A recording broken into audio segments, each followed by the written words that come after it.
Welcome back to another edition of the Quantum Yoga Podcast. I'm very pleased to have Dr. Larry Dossey on the program today. And my goodness, you're quite a legend in the field of mind-body medicine for a number of reasons. And we're going to be talking primarily today about your latest work, One Mind, how our individual mind is part of a greater consciousness and why it matters.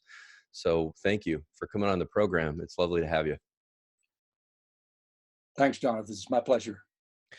I wonder if we can start with how you were led to write this book. What's the origin story behind it? Because you have numerous books that you've written beforehand. Mm-hmm. Well, this is sort of a natural progression in my early interest. The book that I think got my career noticed before the public was a book in 1993 called Healing Words. And that was the first book that ever looked at the database, the evidence that people's compassionate, loving thoughts, sometimes called prayers, could make a positive difference in somebody out there in the world who might be at a great distance, who might not even be aware that this person was having prayerful, loving, compassionate thoughts for them. I was stunned by this body of evidence. There were almost 200 studies looking at not just the effects of healing intentions or prayers for other human beings, but the thing that really stunned me at that point was the effect of compassionate intentions on non-humans. Animals who are not supposed to be subject to the placebo response. Even biochemical reactions could be modified by people's intentions. So I've pursued this in my practice of internal medicine over the years, and also kept up with the experimental evidence supporting this whole idea, this possibility. And so one wonders what model or picture of consciousness would there have to be for this sort of thing to happen. And so this is how this book One Mind got written. I don't think that any of this evidence can occur unless there's some unity of consciousness between two people at a distance. And so I began to scour the philosophical and spiritual literature to find that this is really an ancient idea about how minds can unite and come together and form a unitary collective consciousness. You know, I thought for a while that this was a really nifty modern discovery. Boy, it's anything but that. I mean, this goes back certainly to Plato, and before that, 1,000 years to what's called the Akashic records in Hindu mythology and spirituality. So really, we're just rediscovering the wheel here with this business of unitary collective consciousness. You know, Carl Jung stumbled onto this in his work. He called it the collective unconscious. Ralph Waldo Emerson called it the oversoul. And you can track this back through history. And so people have come up with this idea. It's certainly not new, but what is new is the evidence that we have that this is the way things work. I think we have pieces of the puzzle that Jung and Emerson and certainly Plato and the ancients did not have. And in that sense, this is different. Maybe we could move to defining this. What is the one mind or the overarching mind, and lay out that landscape for us? Well, I think one has to sort of think about the mind in really what some people would call a complex way. The one mind includes all individual minds and their emotions and their thoughts and their wishes and wants and all of what I call the stuff of the mind, the superficial stuff that we're aware of. But beyond that, there's something that I just call consciousness with a capital C. It includes something very deep to the superficial experiences of our consciousness, the thoughts, emotions, and attitudes, and so on. And so this overarching, underlying deep structure, this consciousness, is the sort of umbrella in which all of our individual minds fit. It's a collective, unitary phenomenon that I think it's just the fire behind all individual experiences that we call consciousness. And as I say, it's an ancient idea. So that's basically it. Consciousness incorporates all of the individual minds and makes possible the unitary expressions of mind at a distance, not only in space, but also in time. Yeah. You give a few characteristics of this that are akin to quantum physics, like the fact that it's non-local. Right. And this seems to be an important piece, especially considering your work and the power of prayer. And so maybe you could talk a little bit more about that. Well, a lot of scientists, such as Dean Radin and many others I could name, who have become involved with trying to understand how this works, invoke this concept of non-locality, which is certainly accepted in modern quantum mechanics, but it goes deeper than quantum mechanics. Basically, the word non-local could just be summarized by substituting the term infinite in place of it. If something is non-local, it is infinite. In space, there aren't any boundaries or divisions separating these entities. If non-local is something, if something is non-local with respect to time, it's present everywhere in time. You can't confine it to the present. You can't lock it into the past. So if something is non-local, it is just free-floating in space and time. I understand that when people stumble onto this idea of non-locality and non-local mind, for the first time, they think, boy, this is just really crazy. In defense, I would just say that this is one of the things that physicists just don't argue about anymore. People have heard about Bell's theorem. They've heard about the analogies that when two electrons are once in contact and then are sent in opposite directions, even to the opposite ends of the universe, theoretically, when one changes, the other changes instantly and in the same degree. I'm not saying that people are electrons or that we ought to consider ourselves subatomic particles, but it's a potent analogy because we see the same sort of thing functioning between people who are separate at the opposite ends of the earth. People have done experiments in precognition and telepathy, and I think the verdict is in. We may not be electrons, but in a certain sense, boy, we certainly behave like them in terms of these non-local characteristics. I find a potent metaphor for how people can intend to compassionately help somebody at a distance who is in need of healing, and it happens. These are not metaphors. These are studies that have been carried out with great precision. There are meta-analyses now lumping all of these studies together, showing that we're not making this up. Yeah. This stuff really happens. And when you bring the proofs of good, solid science into the mix, you can show that something is going on, it's repeatable, and it is something we ought to face up to and honor because it's part of how we behave.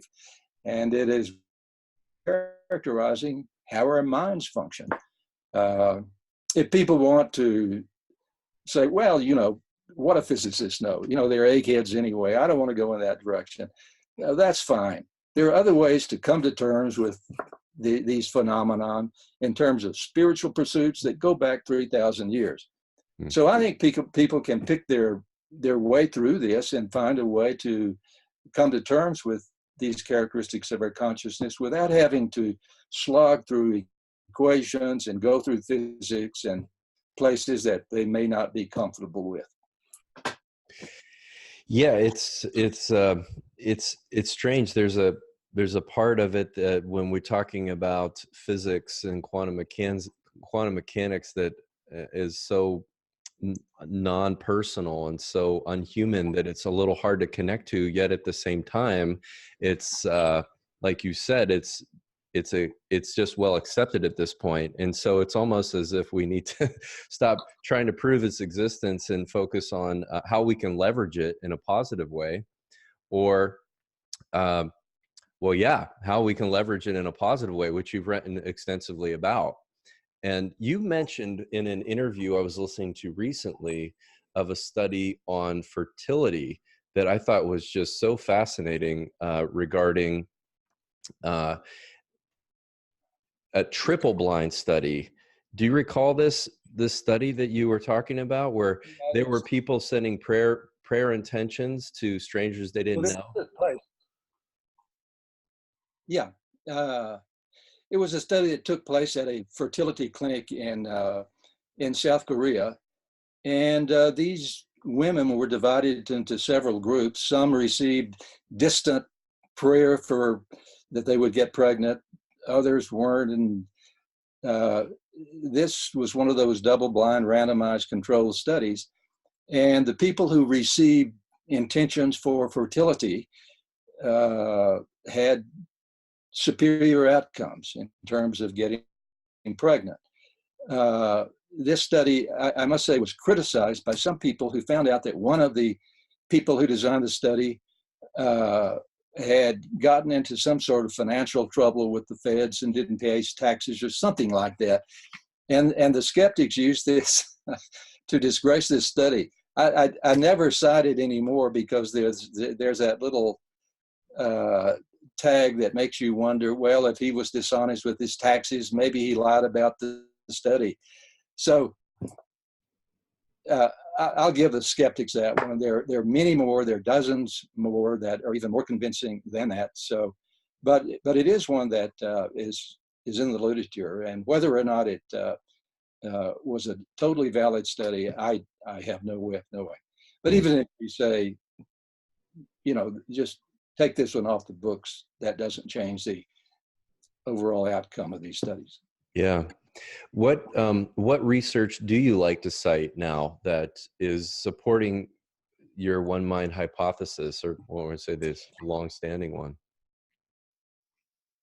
Mm-hmm.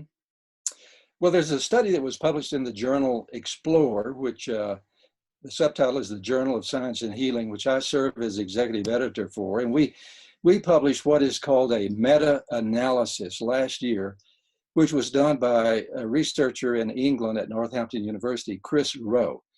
What a meta-analysis is where you combine a lot of studies on the same subject, and you sort of combine the data and put it all together according to certain rules, and then you analyze it and see if there's anything that can be shown happening when you combine all the studies. This has an advantage because it handles a lot of data from different studies. And Rowe and his colleagues found out that not only did these studies show positive results in people, they analyzed in a different category studies in prayer and intentionality in non-humans, such as animals who had problems that could be lethal, such as incisions, surgical incisions, cancers, and so on. They even looked at the replication rate of bacteria in test tubes who were subjected to intentions that the replication rates would increase or decrease. They even looked at biochemical reactions in test tubes. Long story short is that in both humans and in non-humans, the studies came out to show a positive effect. It wasn't huge, but it was statistically significant, which makes all the difference.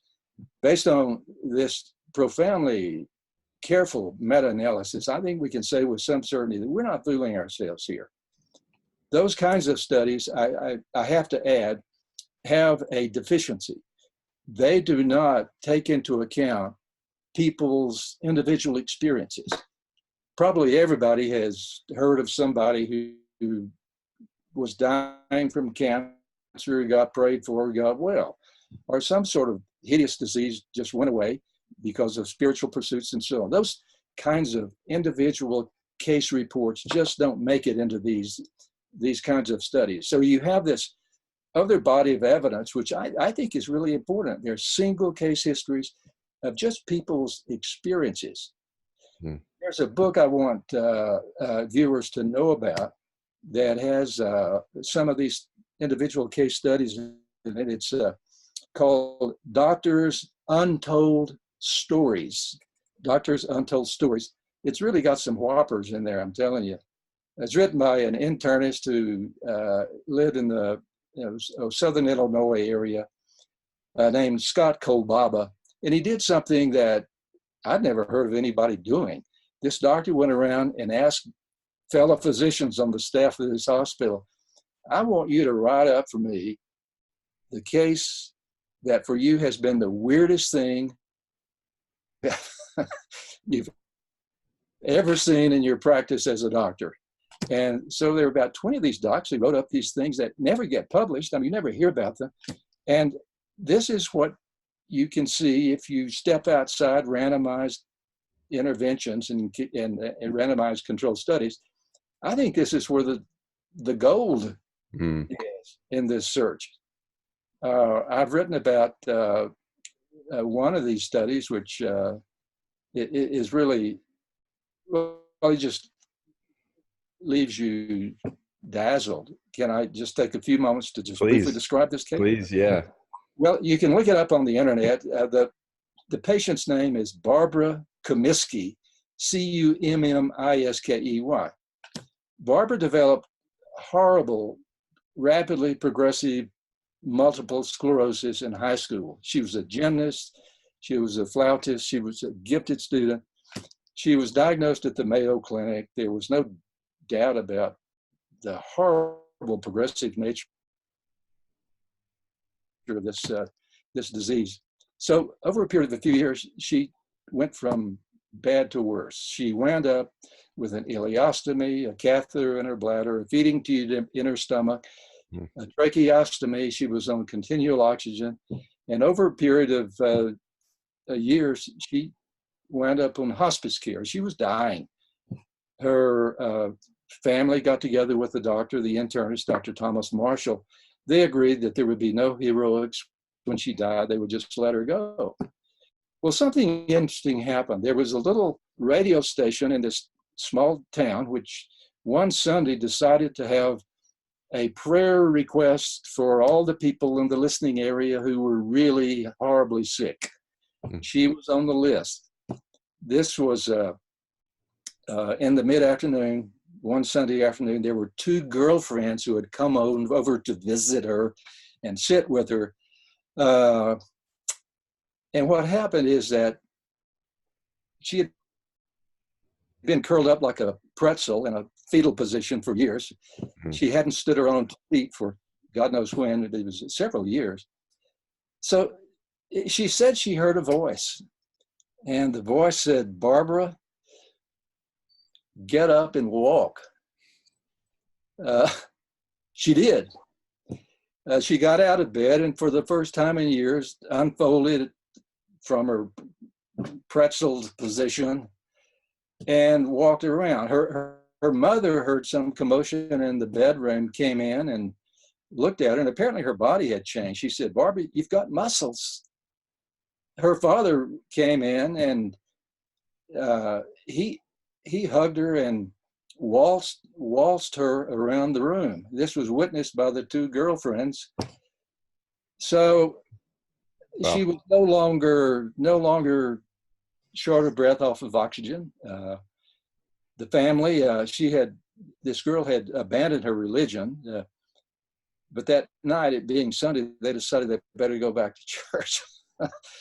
So they went to church. This girl, everybody knew her. She was dying. She walked from the back of the church up the central aisle. The minister didn't handle this well at all. He fell against the pulpit and kept muttering, this is nice. This is really nice. So they went home. The next day, the family took her to her internist who had seen her through this horrible illness. He took out the tubes, sent her for a chest x-ray. She had had pneumonia. This totally disappeared. Her lungs looked normal. And the doctor wrote this thing up. This had never been published. He wrote it up for this book, Doctor's Untold Stories. And his comments were, I've never seen anything like this before or since. Nobody knew what to do with this. She has remained well. She married a minister and has devoted her life to helping other people. And the doctor who had cared for her, Dr. Marshall, she's well. There is no explanation for this in modern scientific medicine.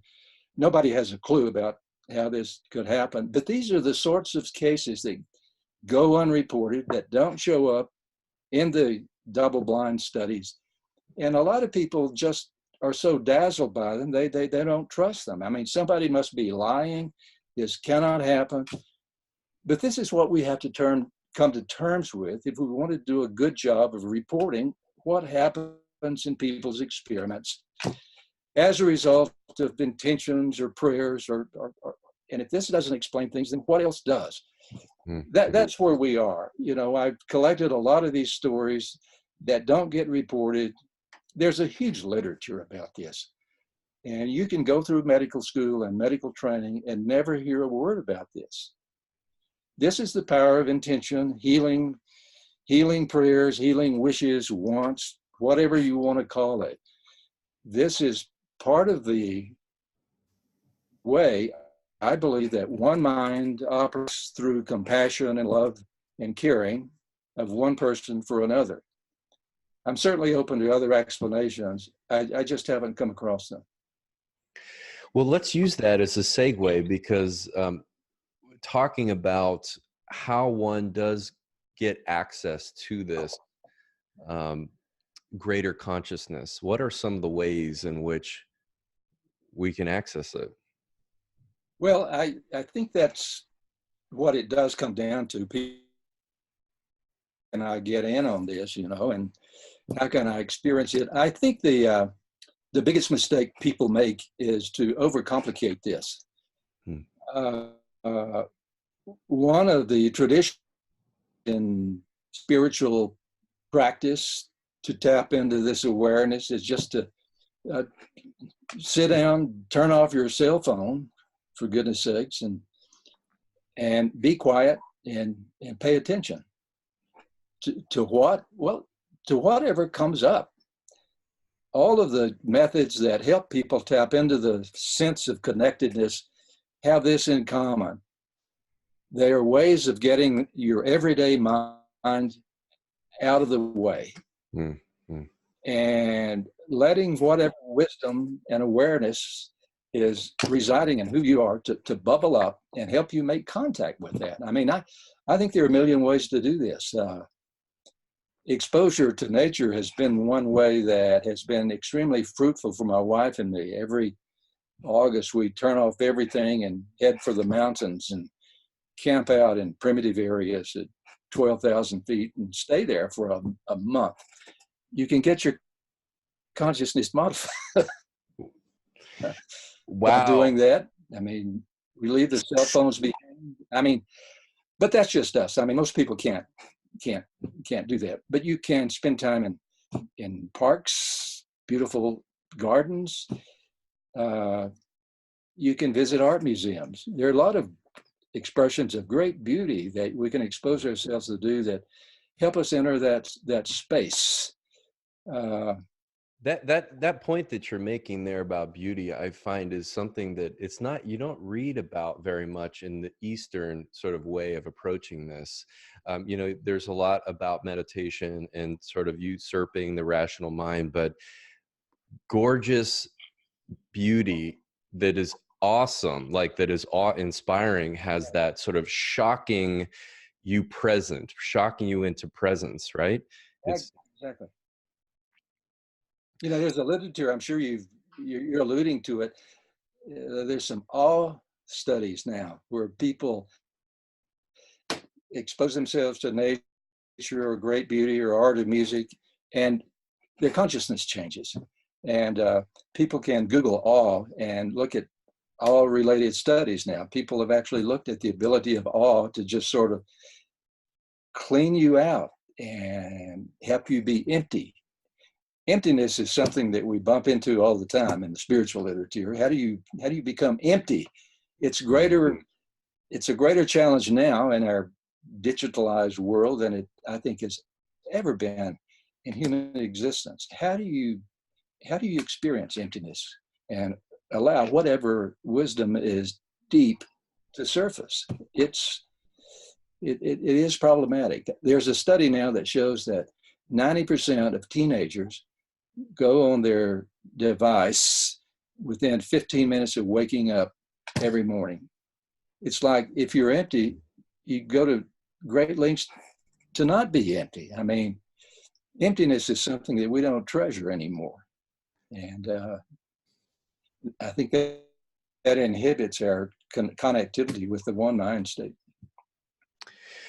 There must be, as part of this pushback to the hypothesis of one mind, part of that must be from sort of the neuroscientific viewpoint. I would imagine that consciousness is a product of the brain. And are you getting criticisms like this? And how do you negotiate that conversation? There are several ways I've utilized over the years. One way is simply to quote other physicists. It is not true that all good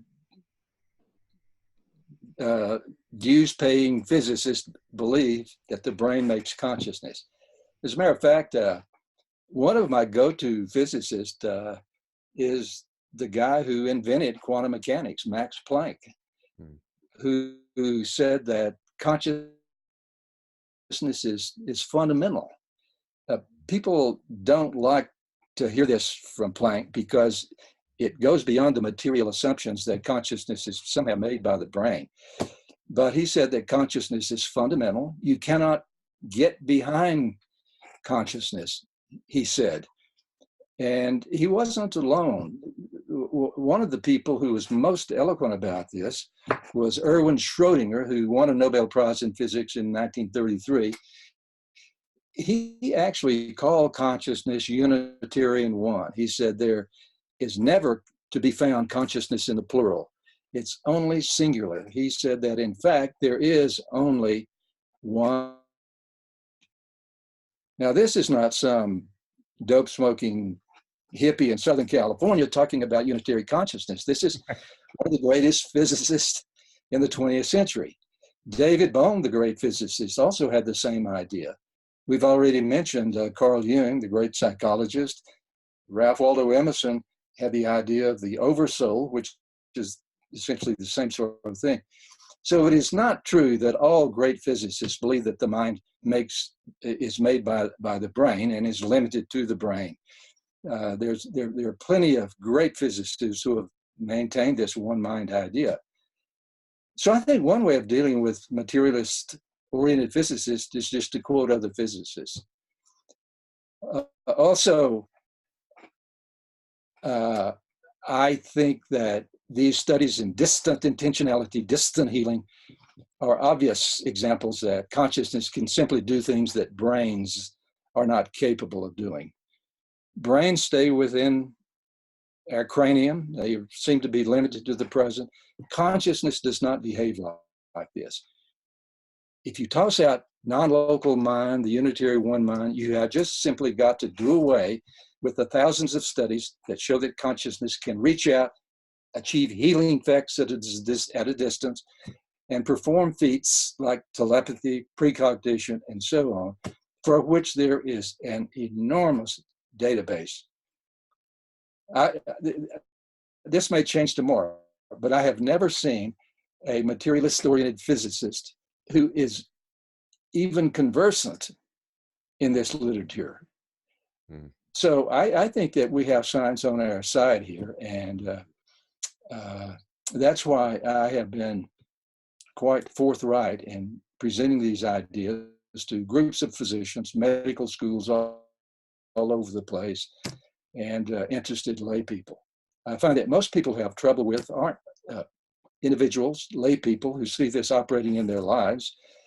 but it is scientists who have been weaned on the idea of materialism. This is a hard thing to crack through when you've been told from the time you go into college to the time you graduate with a PhD that, well, you've had a few things that need relooking at. So that's where I come from. Yeah.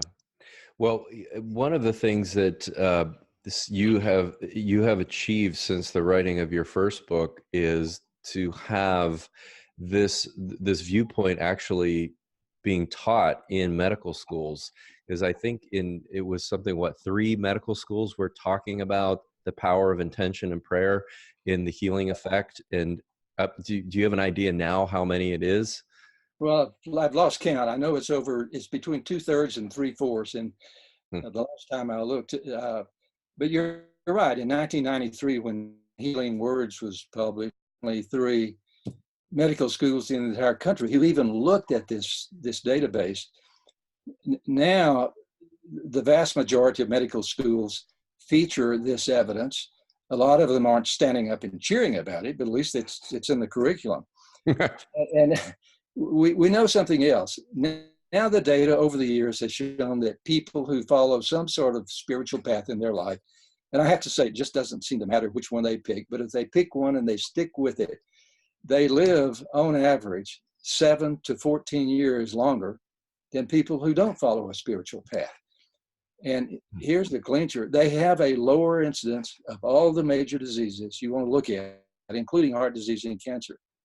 So one reason the medical schools are taking this database on is that it has become clear that spiritual practice has a huge impact on longevity and health outcomes.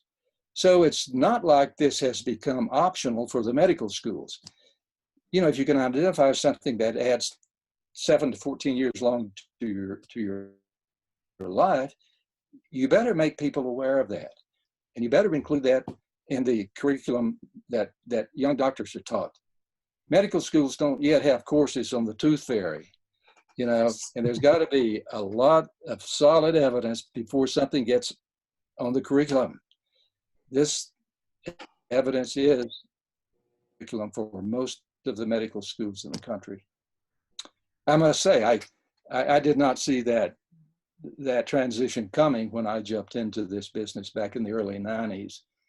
But it has been one of the great consolations of my professional life to see this occurring.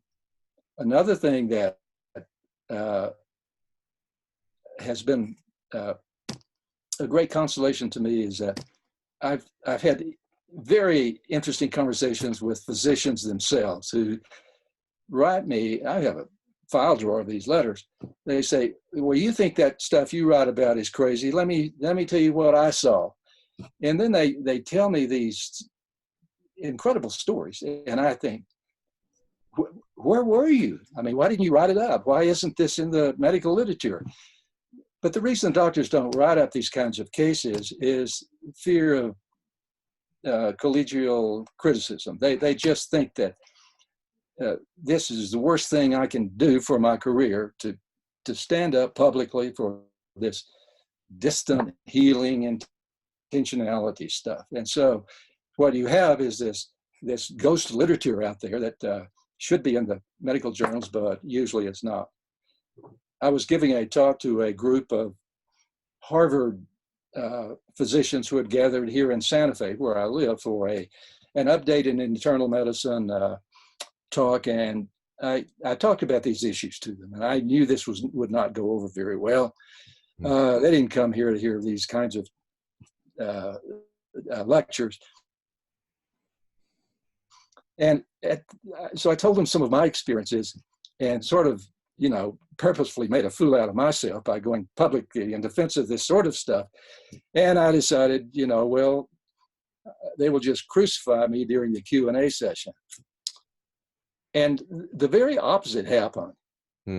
One female internist stood up and she said, well, I've never told anybody this in my life, but she said, I have dreams of my patients' laboratory tests. She said, I even see the values of the tests before I even order the tests. I thought that was pretty good. And doctors would pop up, and they would all of them introduce their comments by saying, well, I've never told anybody this in my life, but, and then they would tell these incredible experiences, sort of like this Barbara Comiskey story that we talked about. So what I learned about this is that if we could give doctors permission to go public and feel safe about talking about these issues, I think we would enlarge our concept about what consciousness is, how it behaves, and what it can do in the world. That's where we need to be going. How do you think we could do that better? You know, after knowing that some of your work is already incorporated into the curriculum, what do you see as some next steps? Well, I think that I'm positive about the direction we're headed in. You know, if you had told me 30 years ago that 3/4 or 2/3 of the medical schools would be even talking about this, I would have not believed it. So we're going in the right direction. There are sophisticated epidemiologists now at various schools around the country who are not afraid of this evidence.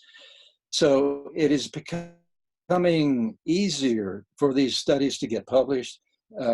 There are journals like Explore, which invite these kinds of studies. And so the taboo has been broken. And the taboo used to be absolute. It is no longer absolute.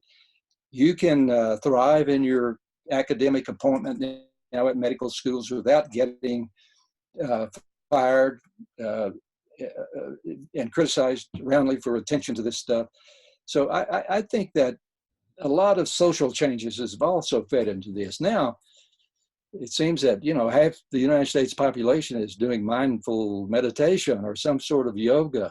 This has had a leavening response across the culture, even in the way that medicine is taught in our medical schools. So there are many vectors, I think, that play into the flowering of how we regard consciousness and what it can do. So I'm pretty hopeful about where this is headed. There is a section in your book where you talk about twins, and I wonder if you could share some of that with the audience. Well, I have to tell the listeners that I am an identical twin. My twin brother, identical twin brother, is a dentist. So this twin stuff is very personal to me. There is an area of research that that goes by the name of telesomatic phenomena. It was popularized by several people, among whom was Ian Stevenson, the psychologist who died a few years back, who became quite famous about investigating children who remember having lived before, children who had presumably physical lives and who died and reincarnated. He was also interested in this twin stuff, which is not very well known. What it is that twins who are far apart, who, and this is crucial, who are emotionally close, and all twins aren't, but if they're emotionally close, often they experience simultaneous physical symptoms at a great distance. This happened to my brother and me growing up. I mean, we didn't think anything about it. I mean, we were little boys. We didn't know that this violated scientific tenets, that these things weren't supposed to happen. We just called it twin stuff, and we just kind of laughed about it. You know, having simultaneous thoughts would compare later, or even physical symptoms like he gets a bruise, I get a bruise, same place, same time. There's a book about this if people want their minds blown. Twin telepathy by a British researcher named Guy Playfair, Playfair, and these things are astonishing.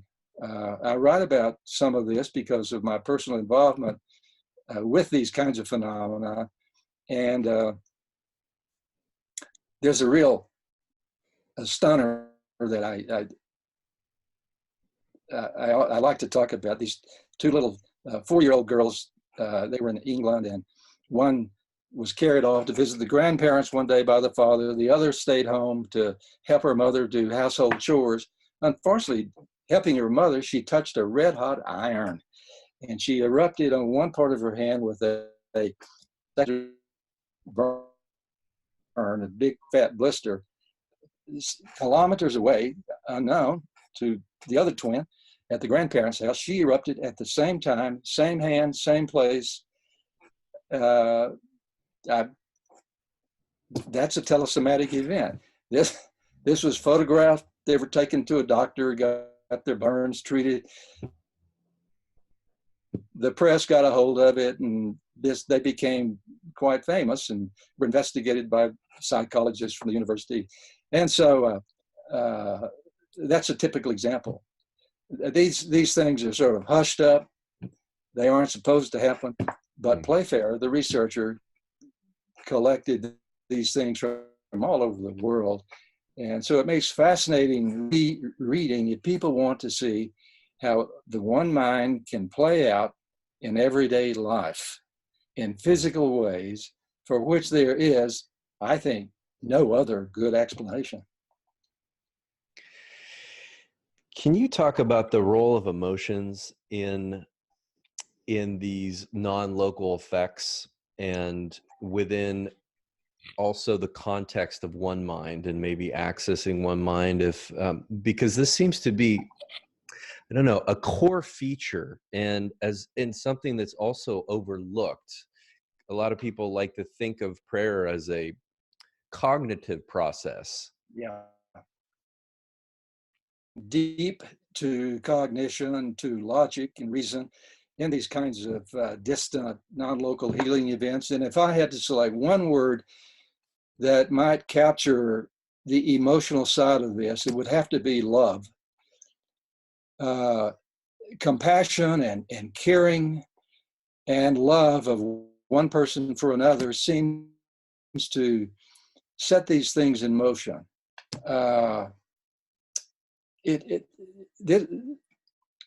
People who have looked at these cases have compared love to emotional glue that sort of binds people together at a distance. I must say, I just don't think these are very common in people who don't have a deep level of compassion for someone else. And I like this idea of love, because love gives us a way of feeling that distance between people can be overcome. Lovers who are deeply in love feel connected because of their love. The love of a mother for a baby seems to overcome all distance. There's a sense, a felt understanding that love has a way of bringing people together. You know, Alice Walker, the great American novelist, said that anything we love can be saved. And she was talking about the fate of the earth and the fate of species, and she was deeply concerned about the environment. And she was trying to say that love may be our best hope at staying alive on this planet and not screwing everything up. If you love an environment, you will have a deep feeling for the sentient creatures and the non-sentient creatures and every living thing on this earth. And she was trying to bring love into the environmental movement. Anything we love can be saved. So as long as we love and have compassion and caring for something else, we're not done for yet. I think our task is to overcome the opposite of love, this sense of hyper-narcissism, this sense of pathological individuality, this sense that I have to get it while I can. This is screwing things up in our culture, our politics, and in our chance of staying alive as a species on the faces of this earth. This hyper-individualism, this refusal to understand our connectedness, is at the heart of most of the difficult problems we face as a species. whether it's tribal wars, whether it's environmental battles, disagreements about global warming, pollution, the things that are just tearing apart our culture can be understood by whether or not people can come together in compassion and caring and love for one another and for the rest of the planet. I think love is our best chance of overcoming these difficulties and meeting these challenges. Without it, I think we're sunk. But I'm not pessimistic. I actually had the opportunity to voice my concerns to the great physicist David Bohm, who I had a chance to have a hallway conversation with. And at that time, I was really concerned about the environment, and I knew he was too. And I asked him, Professor Bohm, do you think we're going to make it? And he's a very thoughtful man, and he thought and scratched his brow, and he said, finally, Larry, we're going to make it barely. And I like that barely. I'll take barely. Oh man, the drama never ceases. I don't think we have to settle for barely. I think we can beat barely.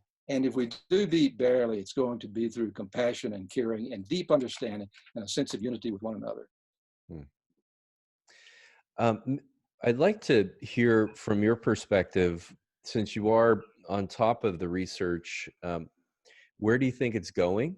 Research in the one mind field. Who do you think is doing who do you see are some of the luminaries doing this research? What would you like to see get sorted out? I think if I had to pick one body of studies and one researcher who I think is doing the most profound healing research of all, it would be William Bingston, Bengston. The book written for lay people is The Energy Cure. Bill uses intentionality to bring about healing in rats who have been transplanted with mammary breast cancer tissue in women, breast cancer. Within 30 days, unless nothing is done, all of the rats die. There are no survivors. If people, and this includes healers who have been recruited from college, sophomore level on up, who don't even believe that this stuff will work, if they go through the intentionality and the procedures that Bingston has outlined, almost all of these rats get well. Wow. If left alone, they die. Now, he has tried to tease out how this works, and he has come up with some surprising things. A lot of these kids they just think stuff is nuts, so their rats get well anyway. So there must be some unconscious level of intentionality that bypasses awareness. And so he is very reluctant to use even the word intention because he thinks that there's something deep connecting the will and the wants and the wishes of these healers with the rats with cancer that bypasses intention. He thinks a lot of this is unconscious. I love this because it suggests that there's a level that we can access and turn loose in the world so that healing becomes something that you are. Isn't something that you think or you actually intend or say, I'm now I'm turning it on. I'm sending healing. He's gone beyond this model. That doesn't fit the outcome of these studies. I think this is the most exciting stuff going on. There's 16 replicated experiments that he has done by now involving thousands of these animals. These have been done in medical schools and academic biology departments and universities around the country. I think this is hot stuff. I mean, I don't know any more promising research to point to than that. And if people want to understand the potency of healing at a distance, read the book. I mean, this has been replicated. This is what I would vouch for as being excellent science. His name is William Bingston. Interestingly, Bill is a sociologist of all things, and one of the universities in New York City. His journey, his personal journey, is something remarkable in its own right. But if you want some good science and you can see the potency of healing, this is one place to go. Dr. Dossey, that's wow. Thank you. Any parting thoughts before we finish up today? Yeah, I'll leave you with a little poem. This was written by one of the great Persian poets in the 14th century. It's very short, but this expresses what we've been talking about. Let's go deeper, for if we do, our spirits will embrace and interweave. Our union will be so glorious that even God will not be able to tell us apart. That is from Hafiz, Hafiz, 14th century. I don't think anybody ever said it better.